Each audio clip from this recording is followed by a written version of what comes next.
Yeah, well, since the end of the race, we obviously had a little bit of time off, but got back into a lot of stuff in the America's Cup, and also back in the Olympic class. And Blair and myself have been really enjoying doing a bit of sailing together again.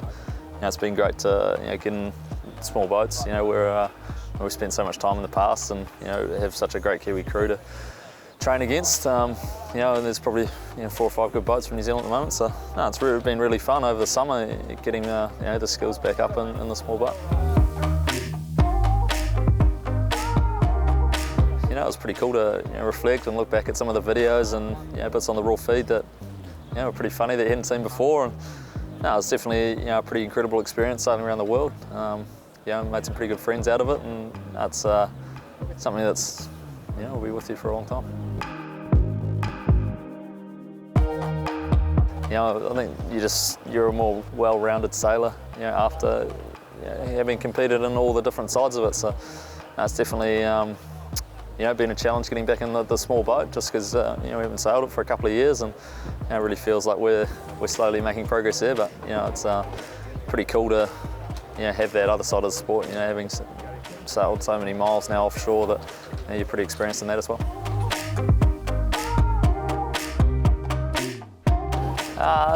It's incredibly tricky to explain. We've got some great memories and some terrible ones as well. And obviously probably the saddest part of the race, or definitely the saddest part of the race for everyone, but also for us, a really cool part, seeing Cape Horn. It's a place that not many people in the world really will ever see with their own eyes. So I think it just shows you how powerful the ocean is down there and how powerful the weather is. And it's definitely a place where humans probably shouldn't really be.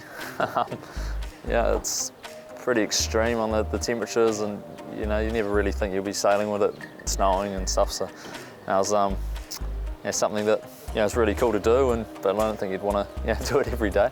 But also just sending it downwind for 10 days or something like we did, was pretty cool. But I think probably about a year ago today now, we were parked up off the coast of Brazil, getting pretty nervous with Dongfeng coming over the horizon. So it's definitely a leg of mixed emotions, but a pretty cool one for us to be able to say we won. It's definitely exciting. I think it's really exciting. There's a design component to it again, and probably a lot of sailors that did the last race would be definitely frustrated with a few bits and pieces that were on the boats. Just making life a lot harder than it needed to be.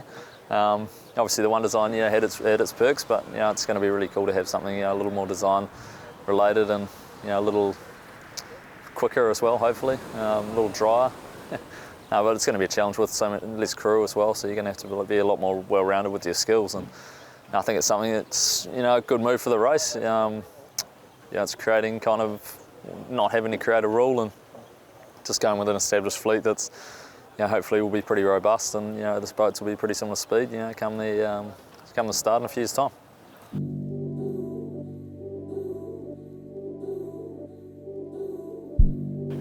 Well, I don't think 7 times. That's definitely a bit too much, but I can see what keeps bringing people back to it. It's a pretty incredible race. You see some pretty unique things, and it's obviously a massive challenge as well. And I think that part of it definitely draws a lot of people back in. And on our boat, obviously we had Bowie, he'd been around 7 times, and Capey I think's probably been around the world more times, but only 5 times in the Volvo. We were talking to him going into Cape Horn, saying it was his 8th time round or something ridiculous. So, mate, you're not quite right. But no, it's an incredible race, and it's something that I think just keeping pushing the technology, keeping the boats at the leading edge of the sport, and hopefully keeping the racing close will just keep drawing people back in. There's so much history in what used to be the Whitbread and then the Volvo, and now the ocean race in New Zealand, that it'd be a real shame if there wasn't a New Zealand boat in the I suppose the pinnacle of the race this time round. And I think there's definitely we're going to try pretty hard to get one in it. Well, we've got a lot of things on our plate at the moment, but right now we're kind of concentrating on the 49er and the America's Cup. They're both pretty big challenges, but it'd be really cool to see New Zealand boat on the start line, and we'd really like to be involved.